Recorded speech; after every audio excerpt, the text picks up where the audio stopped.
Progression, and I'm out today on my walk, so my normal walk with my dog, if you can see him.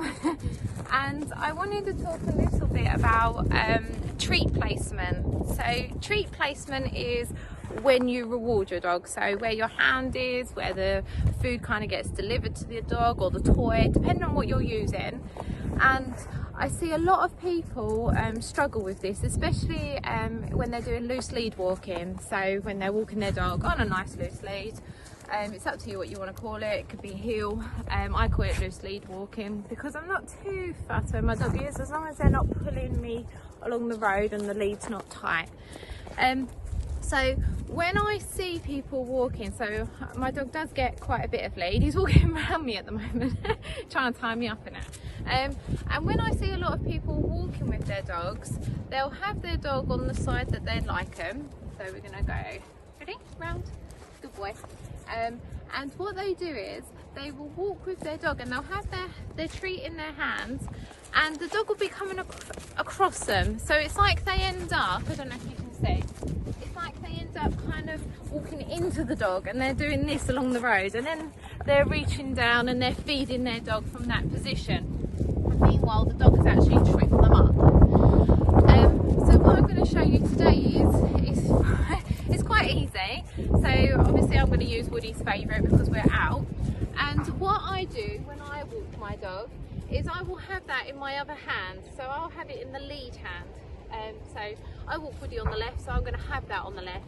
And so when we're walking, Woody doesn't actually come in front of me once. He will stay beside me. Ready? Let's go.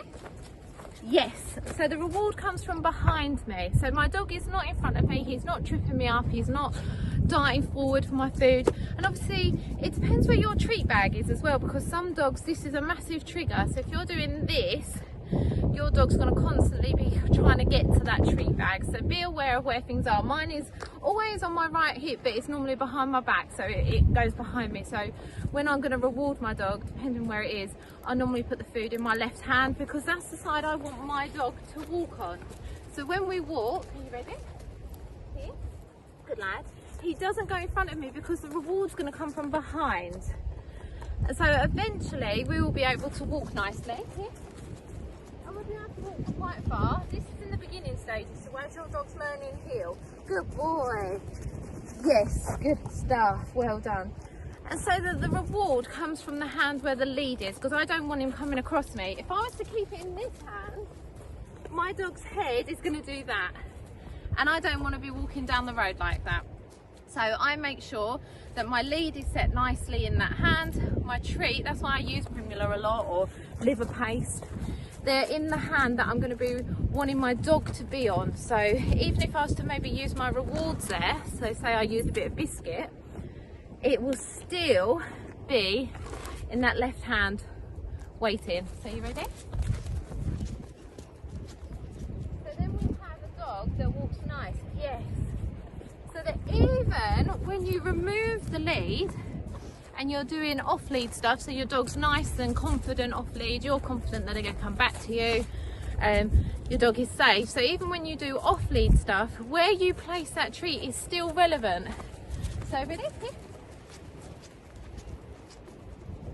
And I haven't got a dog now that's coming across me. Yay, good boy. He's walking really nicely next to me. So obviously you can walk your dog whichever side you want. I choose the left. I do walk more than one dog sometimes, so I have them in places, and that dog will get rewarded on that side. So it's really important that you think about where you're rewarding your dog. Like, why is my dog doing that? Could it be that they're anticipating a reward and then leaning across you, and you're ending up constantly walking into your dog? Remember also, if you're walking and you are rewarding from the opposite side, if your dog continues to do that and you continually walk through them and barge them, it's going to be quite an unpleasant walk for them. And it'll be that one time that you tread on their feet, or something really unpleasant happens that your dog goes, you know what, it's not worth it, I don't want to do it anymore. Then your dog starts pulling again, or even worse, lagging behind. Oh, it's starting to snow here. So just remember where you're kind of going to be rewarding your dog from. So mine, when I start all my dogs off, it's always the side that I want them to be walking on. Yes, so that He doesn't race me. Yeah, good boy. He doesn't race me for the treat. He doesn't jump up. He doesn't kind of snatch across like this, because I don't want my dog doing that. I want us to walk down the road side by side. If anything, I want him slightly behind, so that then I can just reward him and he's not going to pull me. Okay, so continue following the Facebook page, guys, for daily videos, and obviously join the group. It's a lovely community, and I'll help with any advice you might need. Have a good day. Bye.